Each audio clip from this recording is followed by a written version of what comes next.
Olá pessoal, tudo bem com vocês? Enfim, hoje terminaremos o estudo da termodinâmica dentro desse módulo de resolução de exercícios. Mas os alunos que não dominam esse assunto devem procurar a aula teórica específica sobre esse tema. Para isso, eu vou deixar aqui um card que vai remetê-los diretamente a esse conteúdo.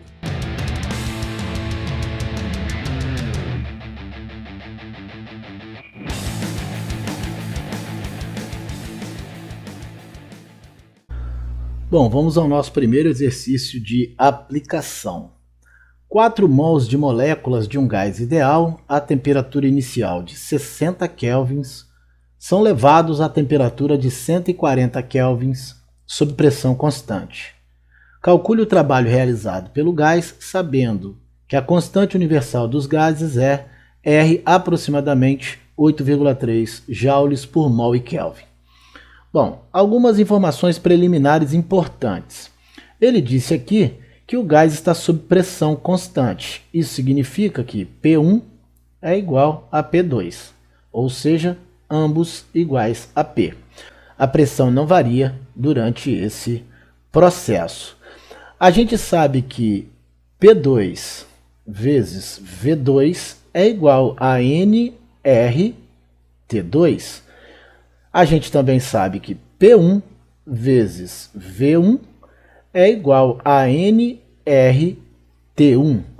Isso da equação de Clapeyron. Então aqui o gás está na situação 2 e aqui o gás está na situação 1. Se eu subtrair essas equações membro a membro, eu vou obter P vezes V2 menos P vezes V1 igual a nRT2 menos nRT1. Lembrando que eu chamei P1 e P2 de P por conta dessa igualdade aqui. Bom, colocando a pressão em evidência desse lado da equação, me sobram V2 menos V1. V2 menos V1. Colocando do outro lado da igualdade NR em evidência, me sobram T2 menos T1. Vale lembrar que V2 menos V1 é a variação do volume. De igual modo, T2 menos T1 é a variação de temperatura.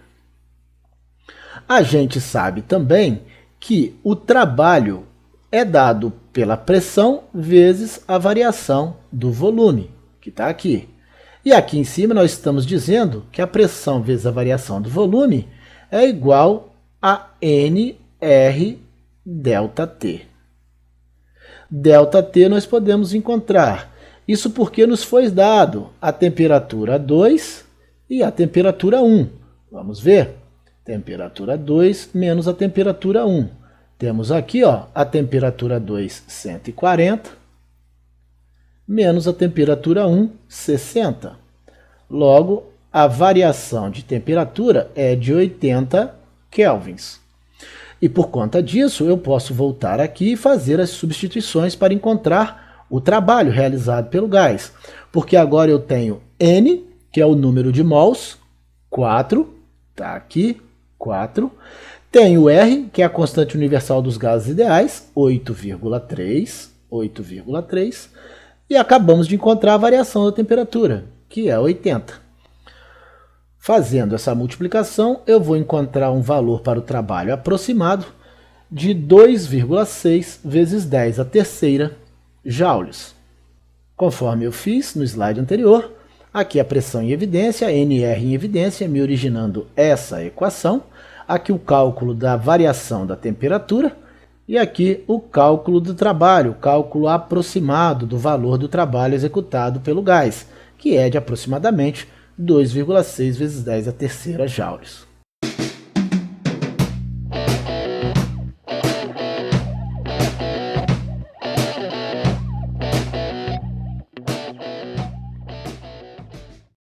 Em um recipiente fechado, há 3 mols de moléculas de um gás ideal, inicialmente a temperatura de 400 kelvins. O calor molar a volume constante desse gás é 21 joule por mol e Kelvin. Esse gás é aquecido até a temperatura de 600 kelvins. Calcule a variação da energia interna do gás. podemos começar calculando a variação da temperatura desse gás, que é igual a 600 menos 400 kelvins, ou seja, 200 kelvins. Isso porque a temperatura 2 é igual a 600 e a temperatura 1 igual a 400. Pois bem, nós sabemos da nossa aula teórica que a quantidade de calor pode ser calculada fazendo o número de mols vezes o calor molar a volume constante vezes a variação da temperatura. E aí fica muito fácil, né? Porque eu tenho aqui, 3 mols de moléculas, tenho o calor molar do gás que foi me dado aqui, 21, vezes a variação da temperatura que eu acabei de encontrar, 200. E isso daqui vai me dar uma quantidade de calor igual a 1,26 vezes 10 à quarta joules.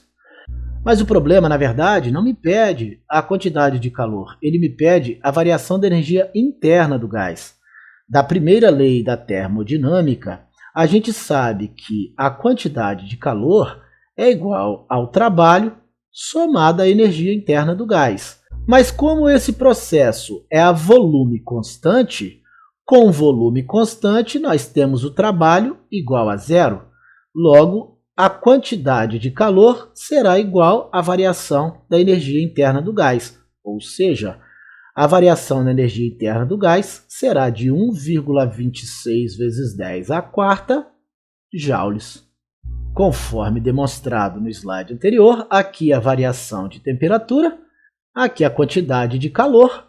Sabendo que o volume é constante, eu tenho a certeza de que não há a realização de trabalho por parte do gás, portanto o trabalho é igual a zero, fazendo com que a quantidade de calor seja igual à variação da energia interna do gás, qual seja 1,26 vezes 10 à quarta joules.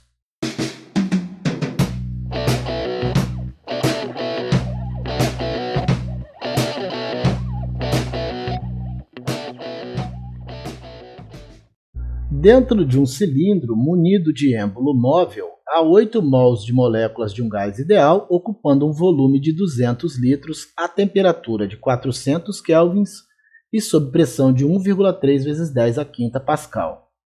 Mantendo a pressão constante, o gás recebe uma quantidade de calor de 3,2 vezes 10 à quarta joules, passando para um volume de 300 litros. Sabe-se que R igual a 8,3 joules por mol e Kelvin, e que a massa molar do gás é de 40 gramas por mol. Para esse gás, calcule o calor molar à pressão constante. Bom, se a pressão é constante, é porque P1 é igual a P2, que é igual a P. E por isso a equação geral dos gases fica da seguinte forma: V1 dividido por T1 igual a V2 dividido por T2. Nós temos aqui que o volume 1 é 200, então eu posso escrever 200 dividido por T1, que é 400. E isso será igual a V2, que é 300, dividido por T2, cujo valor eu ainda desconheço.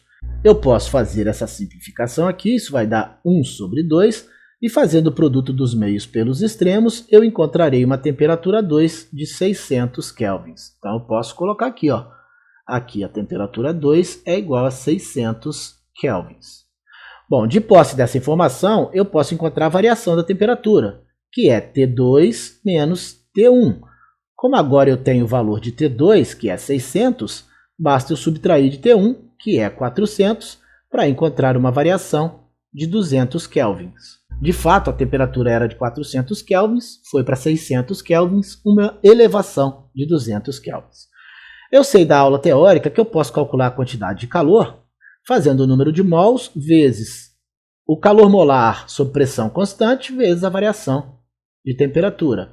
Eu posso reescrever essa equação fazendo da seguinte forma: o calor molar sob pressão constante igual a quantidade de calor dividido pelo número de mols vezes a variação de temperatura. Basta pegar N e ΔT e trocar de lado aqui nessa igualdade. Eu terei então um calor molar sob pressão constante de 3,2 vezes 10 à quarta, que é a quantidade de calor, dividido por 8, que é o número de mols de moléculas do gás, vezes a variação de temperatura, que é 200 kelvins, que eu acabei de encontrar. Isso vai me dar um calor molar sob pressão constante de 20 joules por mol e Kelvin. A gente confere aqui a equação geral dos gases escrita considerando a pressão constante, a temperatura T2, a variação de temperatura, e usando essa equação eu consigo encontrar o calor molar à pressão constante fazendo o valor da quantidade de calor dividido pelo número de mols vezes a variação da temperatura, chegando a um valor de 20 joules por mol e Kelvin para o calor molar sob pressão constante. O item B pede a massa do gás. Pessoal, a gente sabe que a massa do gás é o número de mols vezes sua massa molar. Então fica muito tranquilo, né? A massa do gás será então 8 mols, está aqui, ó, nós temos 8 mols de moléculas, vezes a massa molar que foi dada aqui, ó, nós temos 40 gramas por mol. Se são 8 mols, basta multiplicar por 40. Vamos chegar a uma massa para esse gás de 320 gramas. É o que a gente confere aqui. Sendo Mzinho a massa do gás, Mzão sua massa molar e N o número de mols, basta multiplicar o número de mols pela massa molar, ou seja, 8 mols vezes 40. Chegaremos a uma massa de 320 gramas para esse gás. No item C, ele quer o calor específico à pressão constante. Bom, eu sei que o calor molar à pressão constante é a massa molar vezes o calor específico à pressão constante. Como ele quer o calor específico à pressão constante, eu posso reescrever essa equação da seguinte forma. O calor específico à pressão constante é igual ao calor molar à pressão constante dividido pela massa molar. O calor específico à pressão constante será igual a 20, nós encontramos esse valor no item A, dividido pela massa molar, que é 40 gramas por mol. E isso vai me dar 0,5 joules por grama e Kelvin. Esse é o calor específico à pressão constante. Como eu disse, aqui a gente consegue encontrar o calor molar à pressão constante fazendo a massa molar vezes o calor específico à pressão constante. Reescrevendo essa equação, basta substituir os valores. O calor molar à pressão constante nós encontramos fazendo o item A. Dividindo pela massa molar, que está aqui, ó, nós obteremos 0,5 joules por grama e Kelvin.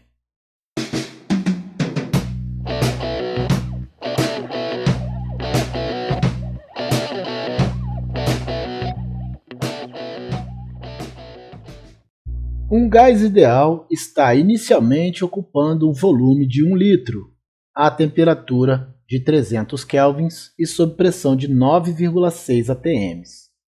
Esse gás sofre uma transformação adiabática passando a ocupar um volume de 2 litros. Sabendo que a razão de Poisson desse gás é igual a 5/3, calcule a pressão e a temperatura do gás no final do processo. Bom, a lei de Poisson, vou colocar aqui, ó, a lei de Poisson é dada por P1 vezes V1 elevado a gama igual a P2 vezes V2 elevado a gama. Substituindo os valores, eu fico com 9,6, que é a pressão 1, está aqui, vezes o volume 1, que é 1 litro, está aqui, elevado à razão de Poisson, que é 5/3. 5/3. E isso é igual à pressão 2, que o problema me pede, a pressão ao final do processo, vezes o volume 2, que é 2 litros, elevado à razão de Poisson, que também é 5/3. Pois bem, aqui eu fico com 9,6, porque 1 elevado a qualquer expoente vai dar 1 mesmo, e multiplicando por 9,6, essa multiplicação não será alterada. Igual a P2 vezes 2 elevado a 5/3. Pois bem, eu vou pegar agora esse P2, ó, e vou passar para o outro lado da igualdade, ficando com 9,6 dividido por P2 igual a 2 elevado a 5/3. Agora, para resolver essa equação, eu vou elevar os dois lados da igualdade ao cubo. Então, fazendo o cubo desse lado e fazendo o cubo do outro lado, eu terei 9,6 dividido por P2 elevado ao cubo igual a 2 elevado à quinta, porque 5 vezes 3, 15, dividido por 3, 5. Exatamente por esse motivo que eu elevei ambos os lados da igualdade ao cubo, para excluir essa fração do expoente do 2. Como eu faço de um lado da igualdade, eu tenho que fazer do outro para não alterar essa igualdade. Pois bem, aqui então eu terei 9,6 sobre P2 ao cubo igual a 32. 2 à quinta, 32. Logo, 9,6 dividido por P2 será a raiz cúbica de 32. 9,6 sobre P2 será igual a 3,17. P2 será 9,6 dividido por 3,17, que vai dar uma pressão 2 aproximada de 3 atms. Pois bem, o primeiro item pedido pelo problema está resolvido. Calculamos a pressão ao final do processo. Agora, ele quer a temperatura ao final do processo. Pela lei geral dos gases, nós sabemos que P1 vezes V1 dividido por T1 é igual a P2 vezes V2 dividido por T2. Substituindo os valores, eu tenho a pressão 1 de 9,6 atm vezes o volume 1, que é 1, dividido pela temperatura 1, que é 300 kelvins. Temos que a pressão 2 é 3 atm, nós achamos aqui, vezes o volume 2, que é 2, dividido por T2. Então, nós ficaremos com 9,6 sobre 300 igual a 6 sobre T2. Fazendo o produto dos meios pelos extremos, nós chegaremos a uma temperatura 2 de aproximadamente 188 kelvins, atendendo assim à segunda solicitação do problema, qual seja calcular a temperatura final do gás. Então, aqui estão a pressão final e a temperatura final desse gás sob essas condições. Exatamente como demonstrado no slide anterior, aqui a gente usa a lei de Poisson, né, para encontrar a pressão 2. Aqui eu elevei a equação ao cubo. Se eu fiz de um lado da igualdade, eu preciso fazer dos dois lados da igualdade, elevando todo mundo ao cubo, exatamente para assumir com esse expoente fracionário do 2, chegando a uma pressão final de aproximadamente 3 atm. Usando a lei geral dos gases, a gente vai chegar a uma temperatura final de aproximadamente 188 kelvins para esse gás.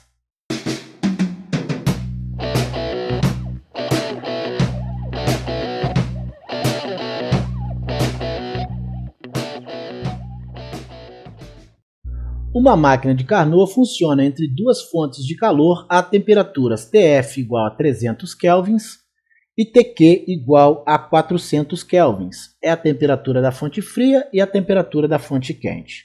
De modo que em cada ciclo recebe da fonte quente uma quantidade de calor de 1.200 joules.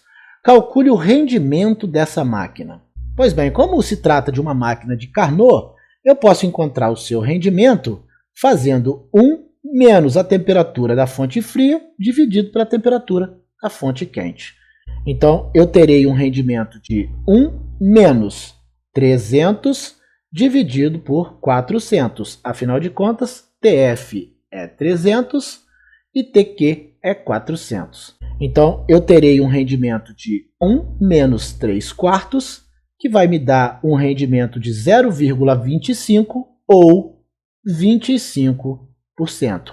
É o rendimento dessa máquina de Carnot. Como a gente já disse, o rendimento de uma máquina térmica é muito baixo, né? 25% apenas nesse caso específico. Conforme demonstrado no slide anterior, aqui o rendimento para uma máquina de Carnot, para um ciclo de Carnot, 1 menos 300 dividido por 400, a temperatura da fonte fria e a temperatura da fonte quente, que vai me dar 0,25, que é 25%. No item B, ele pede o trabalho realizado pela máquina em cada ciclo. Nós vimos na nossa aula teórica que o rendimento pode ser encontrado fazendo o trabalho dividido pela quantidade de calor da fonte quente.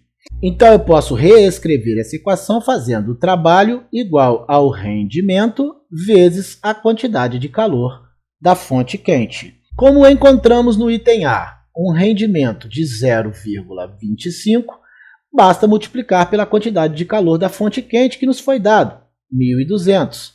1.200. Isso vai me dar um trabalho de 300 joules. É o trabalho realizado em cada ciclo dessa máquina. Como eu disse, por definição, o rendimento é o trabalho dividido pela quantidade de calor da fonte quente.